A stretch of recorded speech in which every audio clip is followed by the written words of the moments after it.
I was halfway down the aisle when I saw him. Row 5, end seat. Black suit. No tie. Smirking like he knew exactly what he was doing to me. My heart tripped over itself, my heel wobbled, and for a second, I forgot I was supposed to marry someone else. I hadn't seen him since that night. That one night. The one I promised myself I'd forget. The one my fiancé can never, ever know about. But there he was, like a glitch in the simulation. Like fate decided to play one last cruel trick. He didn't belong here, he shouldn't even know where here was. But somehow he did. And somehow, despite everything I'd built, everything I was about to promise, my body betrayed me with one truth: I still wanted him. And that terrified me more than anything. Because I wasn't walking toward the man I couldn't forget. I was walking toward the man I was supposed to love. And right before I said I do, I looked back. Before I tell you what happened next, make sure you're alone, because this story might ruin your idea of love forever. I met him at my bachelorette party. How cliché is that? One last wild night with my girlfriends before I settled down. We went to this rooftop bar downtown, loud music, strobe lights, overpriced drinks. The kind of place where names don't matter and promises get blurred by tequila. My maid of honor, Sasha, kept feeding me shots and saying things like freedom funeral and last chance to misbehave. I laughed along, pretending I wasn't already feeling restless in my bones. That's when I saw him. Leaning against the marble bar, drink in hand, like he belonged in a Calvin Klein ad. Black shirt rolled to the elbows, stubble that looked too intentional to be careless. And eyes, God, those eyes. He wasn't trying too hard. That was the problem. He wasn't trying at all. He glanced at me once and then didn't look again. Which, of course, made me follow him with my eyes for the next 30 minutes. When I finally bumped into him by the bathroom hallway, I expected a cheesy pickup line. Instead, he looked at me and said, "You don't look like someone who wants to get married." It should have offended me. But it didn't. It cracked me open.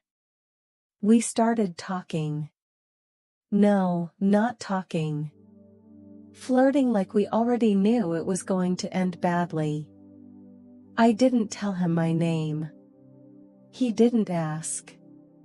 We danced. We drank. And before I could think about the consequences, we were in the back seat of his car, parked somewhere dark, my lipstick smeared on his neck. I remember the heat of his hands, the way he looked at me like I was the only real thing in a world full of fake promises. I told myself it was just sex. That it was a drunken mistake. That I'd wake up, rinse off the guilt, and go back to being the perfect fiancé. And I tried. I really did. The next morning, I left before he woke up. No note. No goodbye. I thought I'd forget him by lunch. But I didn't. The guilt came first. Then the obsession. I stalked his Instagram, even though I never knew his last name. I looked for him in random bars. Every man I passed, every cologne I smelled, I was hoping it'd be him. I hated myself for it. I hated that my body remembered the taste of him more vividly than my own fiancé's voice. And yet, I didn't tell anyone. Not even Sasha. Especially not Sasha. Because if I said it out loud, it would become real. And if it became real, I'd have to choose. I convinced myself it was just cold feet. Nerves. Every bride has doubts, right? But most brides aren't fantasizing about a stranger when they try on their wedding dress. Most brides aren't secretly hoping for a sign, any sign, to blow it all up. Then the invitations went out. The catering was booked. My fiancé's mother posted about it on Facebook. And I buried that night like it was a body. I told myself I could live with a lie if it meant security, love, stability. He was safe. And I needed safe. But then, 3 days before the wedding, I got a text. No name. Just, you looked happy that night. But not real. I didn't reply. I stared at it until my battery died. I wanted to scream. I wanted to delete it. I wanted to see him again. And then I did. At my wedding. Row 5. Smirking like the devil. Like he knew he still lived in the space between my ribs. The air felt too thick as I stood at the altar.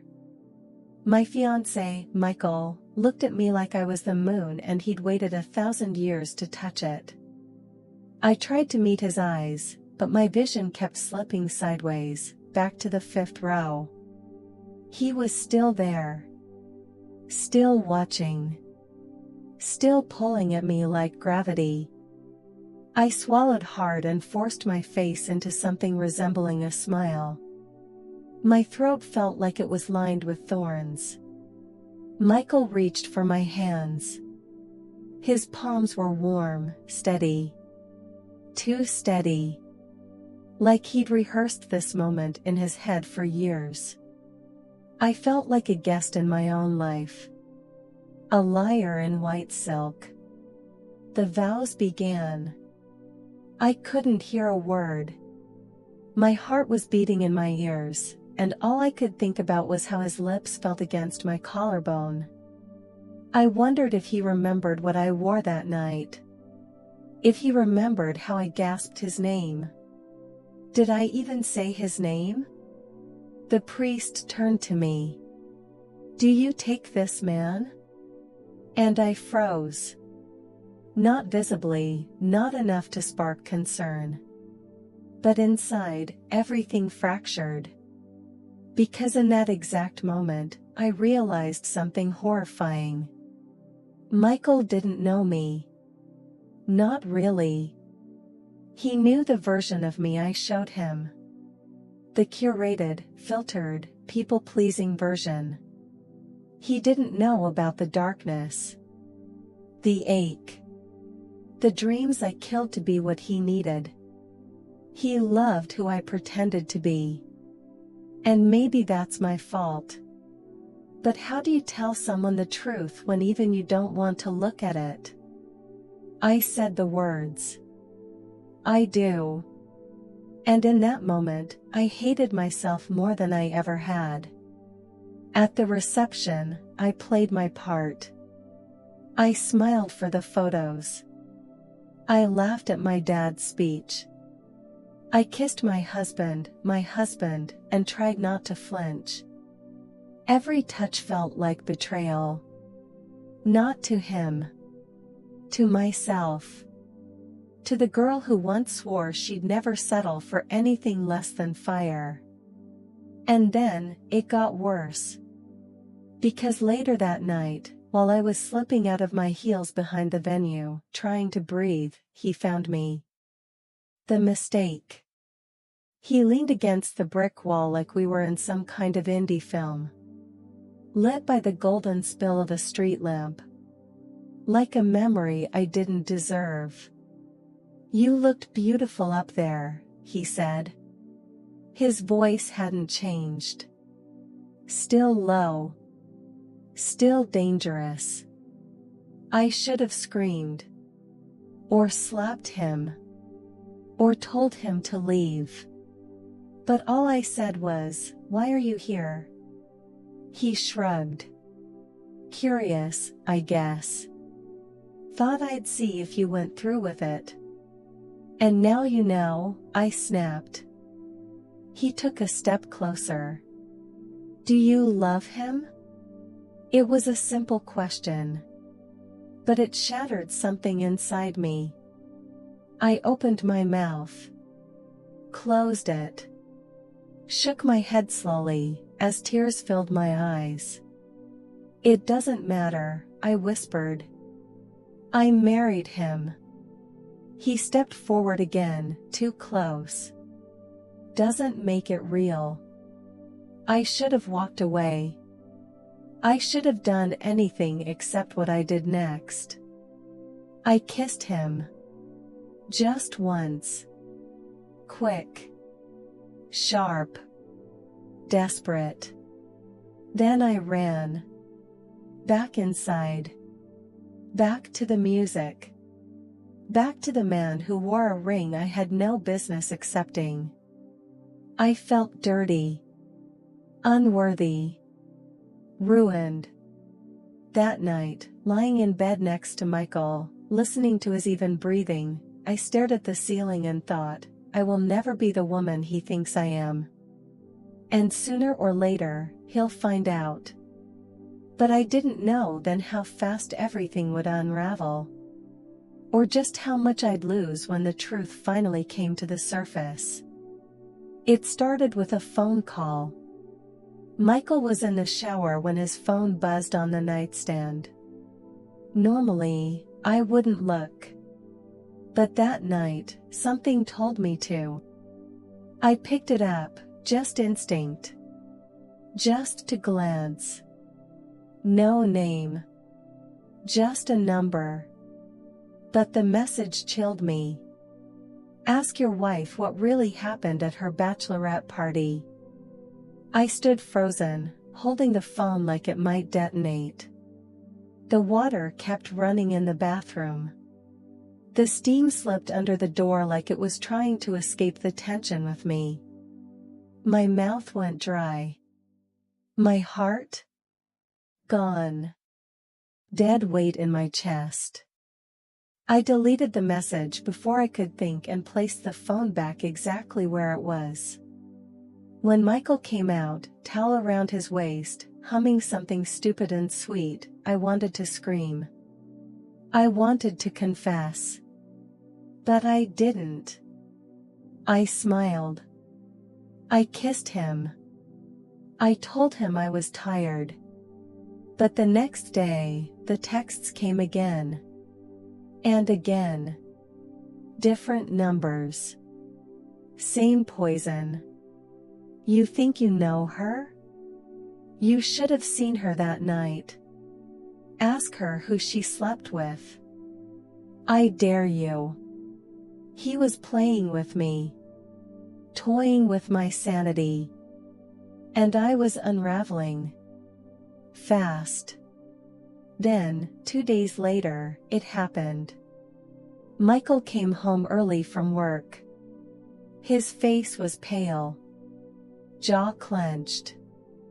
"I got a message," he said, holding up his phone. "With pictures." I didn't have to ask. I already knew. I tried to speak. But he held up his hand. "Was it true?" I nodded. That was all he needed. He didn't yell. Didn't break anything. He just walked into the bedroom, took off his ring, and placed it on the dresser. Like it was a burden he could finally let go of. "I thought I knew you," he said, not looking at me. "I would have forgiven you, you know. If you'd told me. If you'd just told me." The silence after that felt eternal. He left that night. No goodbye. No fight. Just the hollow echo of the door closing behind him. And then, it was just me. I stayed up all night, waiting for the world to stop spinning. It didn't. Instead, it turned sharper, colder. The calls stopped. The texts stopped. Because he got what he wanted. He wasn't trying to win me. He was trying to destroy me. And he did. I tried to call Michael. Left voicemails. Emails. Begged for a chance to explain. But how do you explain setting your own life on fire? A week later, Sasha called. He told everyone, she whispered. His family, your parents. It's everywhere. And it was. My mother called me a disgrace. My father didn't even bother. Friends stopped replying. Even Sasha started pulling away. And the worst part? I couldn't even be angry at him. Because deep down, I knew why he did it. I left him with no closure. No goodbye. I used him. And maybe he wanted to make sure I never did that to anyone again. Well, mission accomplished. I was the villain now. Not the broken bride. Not the confused girl. Just the woman who couldn't keep her vows, even for one night. And then, just when I thought it couldn't get worse, he showed up again. I saw him again on a Tuesday. Random. Unannounced. I was leaving the grocery store, hiding behind sunglasses and shame, when I spotted him leaning against the hood of his car in the parking lot like he owned the sun. Same smirk. Same eyes. Like nothing had happened. Like he hadn't set my whole life on fire and walked away without looking back. I froze. My hands clenched around the grocery bag. My heart did that stupid skip thing again, even after everything. And I hated myself for it. He didn't say anything. Just nodded toward the passenger seat. I don't know why I got in. Maybe I was tired of pretending.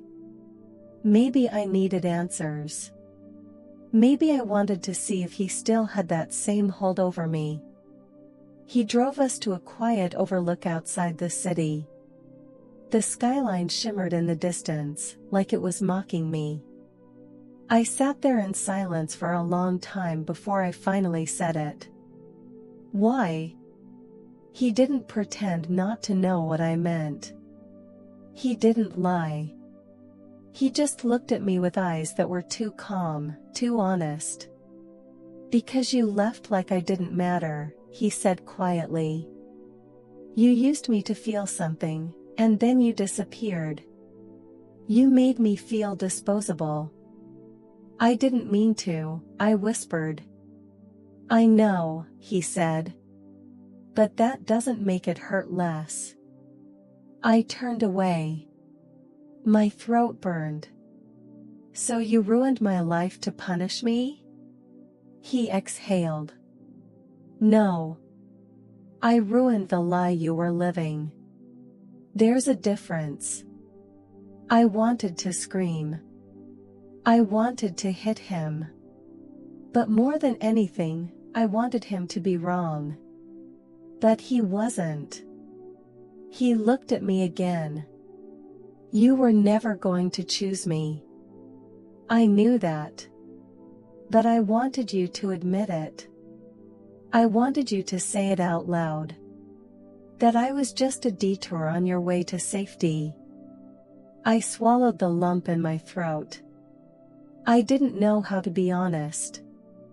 That's the only reason you married him, he said. You thought pretending would feel safer than risking something real. He wasn't trying to be cruel. That's what made it worse. He wasn't gloating. He wasn't smug. He was just right. We sat there in silence again. The kind that feels heavier than screaming. I didn't mean to hurt you, I said again, softer. But you did. I know. He started the car. Drove me back in silence. When he stopped outside my apartment, I didn't move. I still think about that night, I said. He nodded. So do I. I reached for the handle, then paused. Do you hate me? No, he said. But I'll never forget you. That's worse. I stepped out, closed the door, and didn't look back. That night, I stood in front of the mirror. No makeup. No dress. No ring. Just me. The girl who once wanted fire and ended up burning herself. The girl who had everything and still chose chaos. The girl who lost both men in her life because she didn't know who she was. I don't know if I'll ever love again. I don't know if I deserve to. But I know this, one night can ruin everything, if you let it. And I did.